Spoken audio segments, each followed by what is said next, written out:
Hello, this is Myra Elaine on the Buying Space channel. Today I am reading chapter 7 of Exodus out of the Torah. And on this side we have the Hebrew, and on this side we have the English translated directly from the Hebrew. And just to recap, Moses was pulled out of the Nile by Pharaoh's daughter and raised as a prince of Egypt. When he was an adult, he learned that he was really Hebrew and that he should have died as an infant. He saw a Hebrew man being beaten, and he killed the Egyptian, beating him. And so he had to leave Egypt or face Pharaoh's wrath. So he went and traveled away and married a Moabite woman and lived with the Moabites until God called him to go back to Egypt to free his people who were being oppressed and enslaved by Pharaoh. Now, the Pharaoh had changed to what would be his uncle, not his brother, as the movies predict, say, because he was adopted by Pharaoh's daughter, not Pharaoh's sister. So the next Pharaoh would have been his adoptive mother's brother, which would have made him his uncle by adoption. I don't know why they always predict the current Pharaoh and Moses as adoptive brothers, but that would have been his uncle, which would have put him in his mother's generation, which would have been added a level of intimidation for Moses, because your siblings you roll around with on the floor when you're small, and you have sibling rivalry with, and you compete with, and siblings seem more human to you sometimes than your aunts and uncles, who are left in charge of you and have authority over you, typically. So maybe they weren't the typical family either. But anyway, I digress. But Pharaoh, when Moses came back to him, he saw him as his adoptive nephew. He didn't see him as a great man. He saw him as a shepherd who was really belonged with the slaves. That's how he looked at him. And so he didn't accept Moses' God. He didn't accept the God of the Hebrews. He was God himself, and he had all these other Egyptian deities to worship. So Pharaoh was in denial of Yahweh being God. Anyway, chapter 7, verse 1. And the Lord said to Moses, "See, I have made thee a god to Pharaoh, and Aaron thy brother shall be thy prophet." So here God is telling Moses, you're just as much of a god as Pharaoh is. And I'm going to make Pharaoh see that. Thou shalt speak all that I shall command thee, and Aaron thy brother shall speak unto Pharaoh, that he send away the children of Israel out of the land. And I will hearken to the heart of Pharaoh, and I will multiply my signs and my wonders in all the land of Egypt. And Pharaoh will not hearken unto you, and I will lay my hand upon Egypt and bring forth my armies, my people, the children of Israel, out of the land of Egypt by means of great judgments. Not one judgment, great judgments. And the Egyptians shall know that I am Lord, when I stretch forth my hand over Egypt and bring out the children of Israel from the midst of them. And Moses and Aaron did so. As the Lord commanded them, so did they. And Moses was 80 years old, and Aaron 83 years old, when they spoke to Pharaoh. And the Lord said to Moses and unto Aaron, saying, If Pharaoh shall speak unto you, saying, Show a miracle for yourselves, then I shall say to Aaron, Take thy staff and cast it down before Pharaoh. It shall become a serpent. And Moses and Aaron went to Pharaoh, and they did so. And the Lord had, as the Lord had commanded. And Aaron cast down the staff before Pharaoh and before his servants, and it became a serpent. Then the Pharaoh called for the wise men and the sorcerers, and they also, the magicians of Egypt, did with their secret arts in like manner. And they cast down every man's staff, and they became serpents. But Aaron's staff swallowed up all of their staves.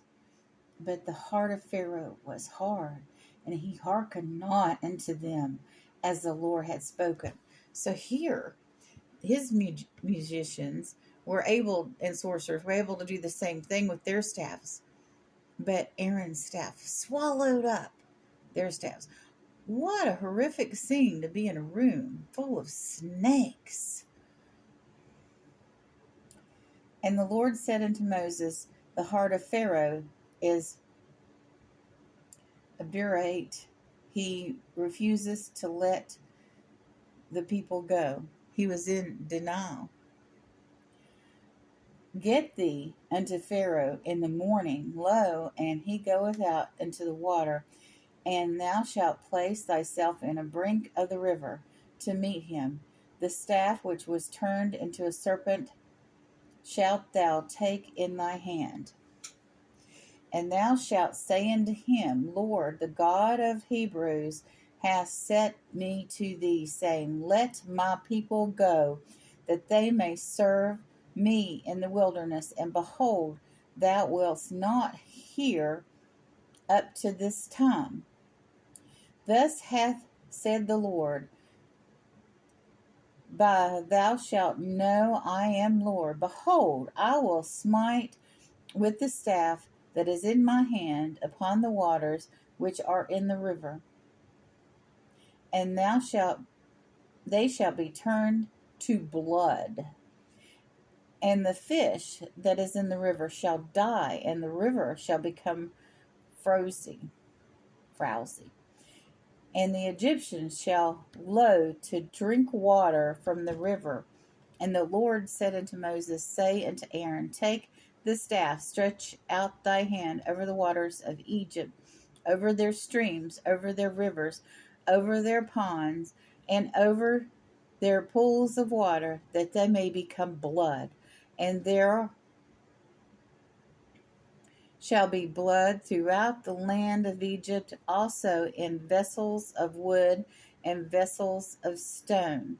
So it wasn't just the Nile that was turned to blood. And Moses and Aaron did so, and the Lord commanded, as he lifted up his hand with the staff and smote the waters that were in the rivers before the eyes of Pharaoh and before the eyes of his servants, and the waters that were in the rivers were turned to blood. And the fish that was in the river died, and the river became frothy, and the Egyptians could not drink the water from the river. And the blood was throughout the land of Egypt. And the magicians of Egypt did so with their secret arts. The heart of Pharaoh remained hardened, and he did not hearken unto them, as the Lord had spoken. And Pharaoh turned away and went unto his house, and he did not set his heart to do this thing also. And the Egyptians dug in the neighborhood of the river for water to drink, for they could not drink the water of the river. And 7 days elapsed after that the Lord had smitten the river.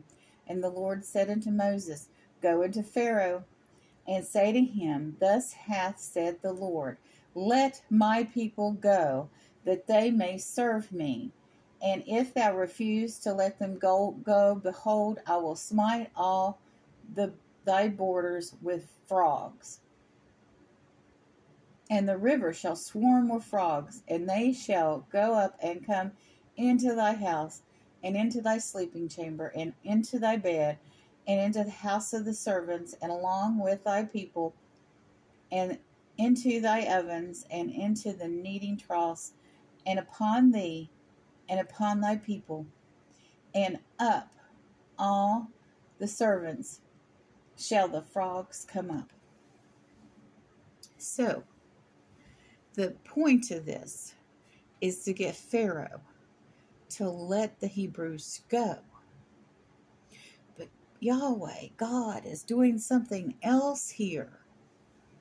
He's showing the Egyptian people that he is the real, true, living God.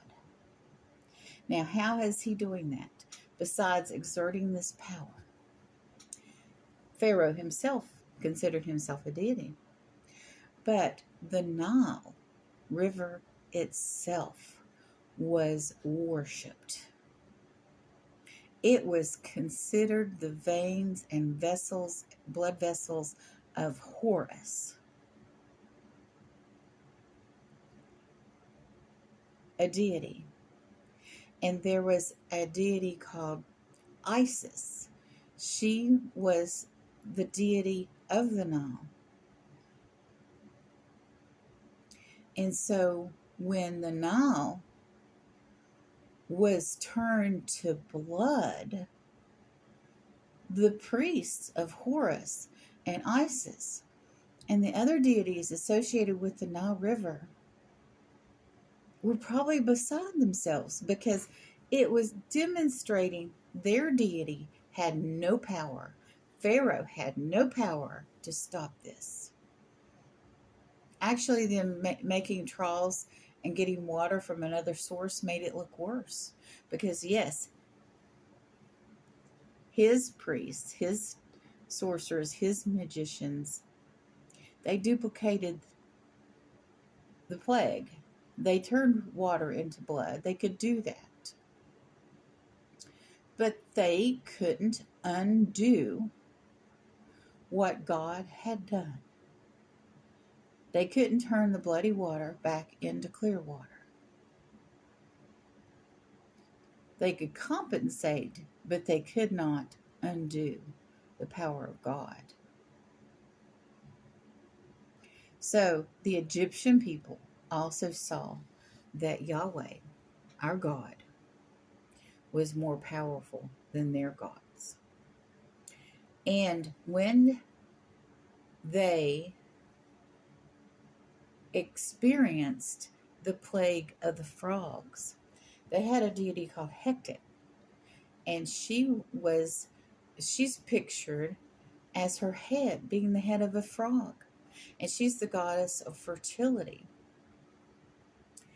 and she was powerless to do anything about the overpopulation of frogs.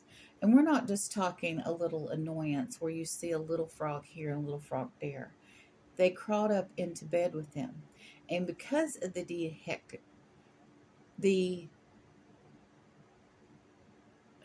people were not allowed to kill frogs. Just like in certain sections of India now, you can't kill a cow. It's not allowed. Cows are worshipped. Frogs were worshipped, like cows are in India now and in the past. And you could not kill a frog. So there were piles of frogs everywhere, and you couldn't take a step without stepping on a frog. So the Egyptians were forced to kill these frogs. And there were piles, after this was over with, there were piles of dead, rotting frogs everywhere. Ugh, how gross. But in addition to that, it was kind of a in-your-face moment. Because, Yahweh, our God, is more powerful than their frog deity, Hectic. She was powerless to do anything to protect the Egyptians. And so they had this plague put upon them. So every single solitary plague, in addition to saying to Pharaoh and the Egyptians, God is powerful. You need to let my people go. It was also had all of these plagues had additional meanings to the Egyptians and the cult of their religious beliefs. And God was showing them that their gods were powerless against him, the one true and living God. You all have a wonderful and blessed day, and we will discuss the deeper meanings of the plagues and what it meant to the Egyptians, as well as the Hebrews in the next reading.